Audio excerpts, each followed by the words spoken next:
ఓ తల్లి బక్క చిక్కిన శరీరం, ఇక ఇవాళ రేపో చనిపోద్దేమో అన్నట్లుగా వచ్చింది.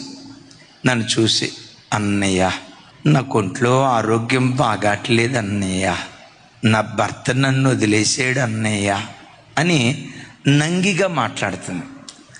ఆ బిడ్డ ఆ పిలిచిన పిలుపు, పలకరించిన ఆ పలకరింపు ఎక్కడో హృదయాన్ని కదిలించినట్లయిపోయింది. ఏమైందమ్మా? దురాత్మ చేత పీడించబడుతున్నాను అన్నయ్య, ఎక్కడికి వెళ్ళినా తగ్గట్లేదు అన్నయ్య. అక్కడెక్కడికో వెళ్తే యాపాకుతో కొట్టారు, అక్కడికెక్కడికో వెళ్తే చేతికి ఏదో కట్టారు, పెరిగింది కానీ తగ్గల. ఎవరో చెప్పారు, ఇమాన్యుయల్ చర్చి పలానా చోట ఉంది, అక్కడ దైవ సేవకులు బాధ్యతగా ఉంటారు, వెళ్ళమ్మా అని చెప్తే మా తల్లి నన్ను ఇక్కడికి పంపించింది అన్నయ్య. అన్నయ్య నాకు ప్రార్థన చేయండి అన్నయ్య అంది. సరే ప్రార్థన చేశాం. 2-3 రోజులు ఇక్కడ ఉండరు తల్లి అని అంటే, ఒక వారం రోజులు ఉంది. ఈ వారం రోజులు ఉన్న దినాల్లో ఆ బిడ్డ మానసిక రోగంతో మందిరం అంతా తిరుగుతూ ఉండేది. ఒకరోజు మహమ్మదీయ సహోదరులు నన్ను పిలిచి, సార్ మీరంటే మాకు చాలా ఇష్టం సార్, మన సంఘం అన్నా కూడా నాకు చాలా ఇష్టం సార్, మీరంటే నాకు ముల్లాను చూస్తే ఎంత గౌరవం ఉంటుందో మిమ్మల్ని చూస్తే కూడా నాకు అంత గౌరవం ఉంటుంది సార్, కాకపోతే మీరు ఏమనుకోనంటే ఒక్క మాట చెప్తాను సార్ అన్నారు.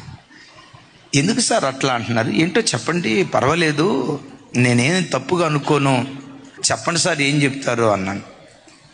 రాత్రిపూట మీ చర్చి మీద దెయ్యం తిరుగుతుంది సార్ అన్నాడు. మీరు నవ్వారు, నా గుండె ఆగిపోయినంత పని అయిపోయింది.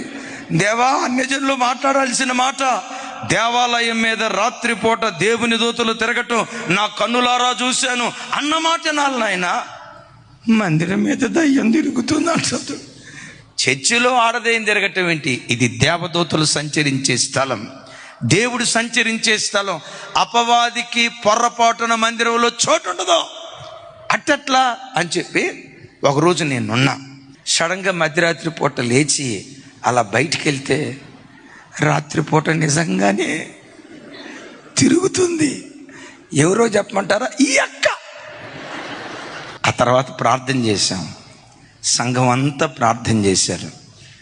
2 వారాలు గడిచే లోపే ఆ తల్లికి పరిపూర్ణమైన స్వస్థత దేవుడు ఆ బిడ్డకు అనుగ్రహించి అపవాది క్రియలను లయపరిచి, ఆ తర్వాత అన్నిరాలు బాప్తిస్మం తీసుకొని ఈరోజు యేసయ్యకు సాక్షిగా బ్రతుకుతుంది. అపవాది క్రియలను లయపరిచేది ఉపవాస ప్రార్థన, అపవాది క్రియలు లయపరిచేది ఆత్మబలం. అట్టి ఆత్మబలాన్ని దైవ సన్నిధిలో పొందుకొందుముగాక.